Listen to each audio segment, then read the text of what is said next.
J'étais extrêmement ému qu'il y ait une rétrospective de mes films et en Grèce, et de pouvoir rencontrer le film grec. Et il y a une chose qui me donne une grande fierté, un grand plaisir, c'est que ce sont des copies restaurées que nous montrons. Donc ce sont mes premiers films, mes premiers travaux, mais avec des copies restaurées. De pouvoir montrer au public de bonnes copies, c'est quelque chose qui m'importe toujours. Et c'est un grand honneur, bien sûr. Mes traits de fierté, ce serait d'avoir filmé des acteurs. Je pensais, il y avait une rétrospective de Mathieu Amalric à la Cinémathèque. Nous montrions comment je me suis disputé ma vie sexuelle. Et Mathieu n'était pas acteur quand il a fait le film. C'est moi qui l'ai embauché, qui l'ai fait devenir acteur. Et je mesurais à quel point c'est devenu une vedette, vous voyez, un acteur incroyablement brillant. Et je pensais, ah, on a fait ça ensemble tous les deux. Et ça, j'y repensais avec énormément d'émotion. Mais c'est plus de l'émotion que de la fierté. Et puis comme je pense toujours au film d'après, vous voyez, au film qui va venir, j'arrive pas à être dans un regard rétrospectif par rapport à mes films. Toutes mes jeunes années, mes années de formation et même encore maintenant, le cinéma qui m'influence le plus, c'est le cinéma américain. Et plutôt même le cinéma mainstream américain que le cinéma d'auteur américain. C'est vraiment le cinéma que je connais le mieux, le cinéma dans lequel je respire le mieux, le cinéma qui me donne envie de faire des films, c'est de voir, voilà. Et ce dialogue entre la France et les États-Unis, c'est un dialogue qui remonte à très longtemps, qui remonte à la Nouvelle Vague, mais qui remonte encore avant la Nouvelle Vague, qui remonte au cinéma muet, qui remonte à Jean Renoir, qui disait « mes films doivent être comme des films de Charlie Chaplin », la fascination de Renoir pour Hollywood, et cette fascination est très française, et c'est un trait qui m'habite. Et pourtant, quand je montre mes films à l'étranger, quand je les montre en Grèce par exemple, je me rends compte que la salle me dit « mais vous êtes très très français ». Et c'est quelque chose dont je ne me rends pas compte quand je fabrique mes films, vous voyez.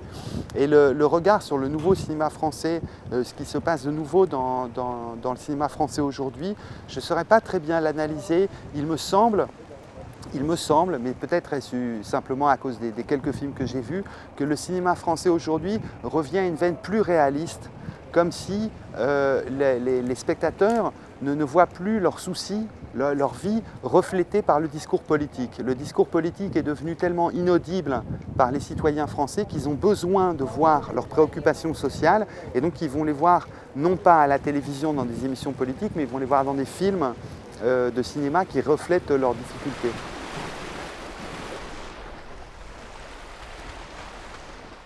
Je venais de faire un film avec des movie stars qui était Jimmy P avec Benicio del Toro et Mathieu Amalric. Juste après, j'ai fait un petit film formidable pour la télévision avec des acteurs de la comédie française très expérimentés, très talentueux. Le film était une comédie, c'était formidable. Et je me disais oui, mais si. Et je me souviens d'avoir vu en salle Moonrise Kingdom, le film de Wes Anderson.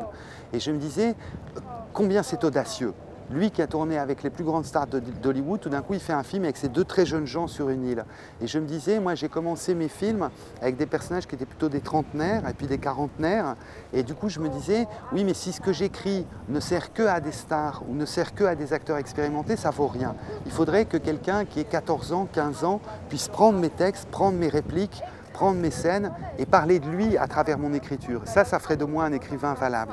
Et c'est quelque chose qui m'a toujours donné le trac très fort. Et là, j'ai pensé, peut-être ai-je la maturité pour pouvoir instaurer un dialogue artistique avec des gens où on a 30 ans de différence d'âge, 40 ans de différence d'âge, et je peux travailler avec eux. Et c'est ce qui s'est passé. C'était ça m'a empli, ça m'a vraiment empli. Comme s'il m'avait fallu de la maturité pour oser faire un petit peu ce qui ressemble à un premier film. Vous voyez, comme c'était au milieu de ce paradoxe-là que je me tenais.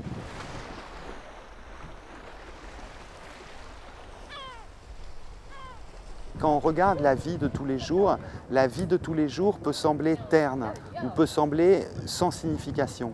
Et je pense que c'est une illusion et que le cinéma, vous filmez un bout de ce port, vous filmez la mer, ces buildings et vous les projetez. Et dès que la réalité est projetée, elle se met à scintiller de signification.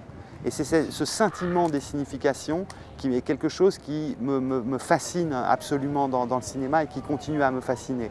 Aujourd'hui, je l'exprime comme ça. Je n'aurais pas été capable de vous l'exprimer comme ça il y a 20 ans, mais aujourd'hui, c'est ça. C'est que quand la réalité est projetée, tout d'un coup, elle nous parle. Alors que quand moi, j'expérimente la réalité de tous les jours, ça ne me parle pas spécialement. Mais il suffit qu'elle soit filmée et projetée pour que tout d'un coup, elle se mette à vibrer.